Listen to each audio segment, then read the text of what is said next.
അപ്പം ഞാനിതിവിടെ ഒരു പുതിയ തരം ഐലൈനർ വരയ്ക്കലാണ് ഞാൻ ചെയ്യാൻ പോകുന്നത്.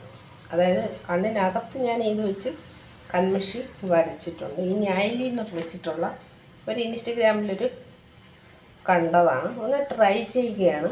നോക്കാം.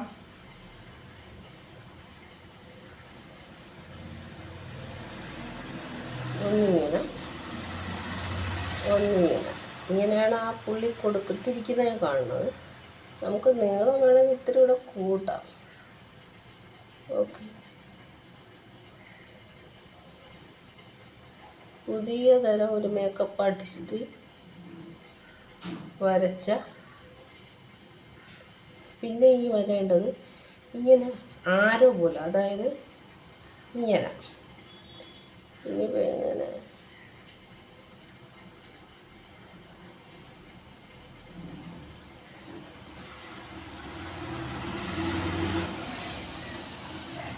വളരെ ശ്രദ്ധിച്ചാണ് ഞാൻ എഴുതുന്നത്. എന്നാലേ നമ്മൾ വിചാരിക്കുന്നത് പോലെ കിട്ടുള്ളൂ, അല്ലെങ്കിൽ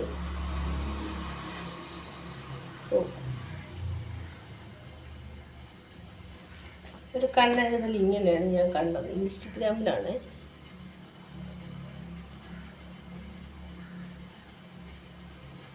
ഇതിനേക്കാളും വളരെ നേർമയായിട്ടുള്ള വരയാണ് ഞാൻ കണ്ടത്. ഇപ്പം ഇതെനിക്ക് ഇട്ടിട്ട് കൊള്ളാമോ ഒന്ന് പറയുമോ? ഇവിടെ കാഴ്ചയിൽ ഇപ്പുറത്തും അതുപോലെ നമ്മൾ വരയ്ക്കണം.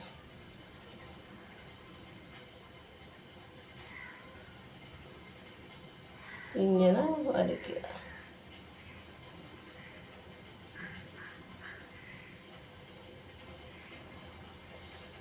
ആദ്യമായിട്ട് വരയ്ക്കുന്നതുകൊണ്ട് വളരെ കെയർഫുള്ളായിട്ട് വരയ്ക്കുക.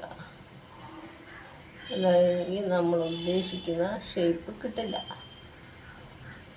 ഓക്കെ, ഇനി ഇതിനകത്ത് ഒരു ആരോ മാർക്ക് ചെറുതായിട്ട് വരും.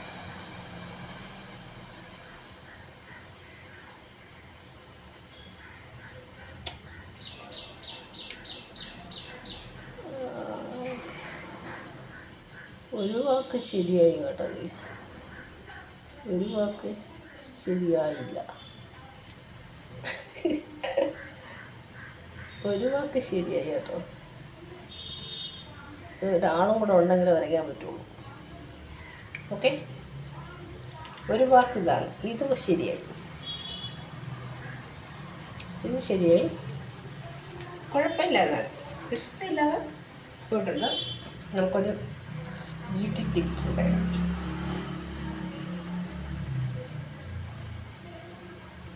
കണ്ണ് പറ്റാതിരുന്നീള, അതിന് വേണ്ടിയിട്ട്.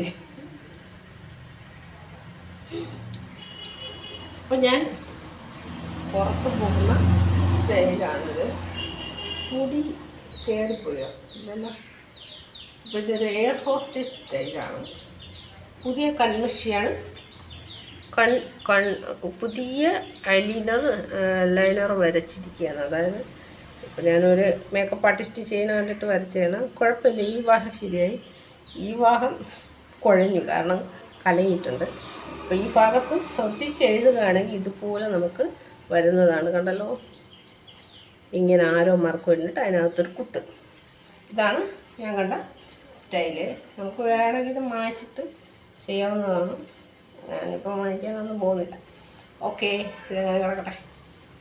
അപ്പോൾ okay, bye bye, love you.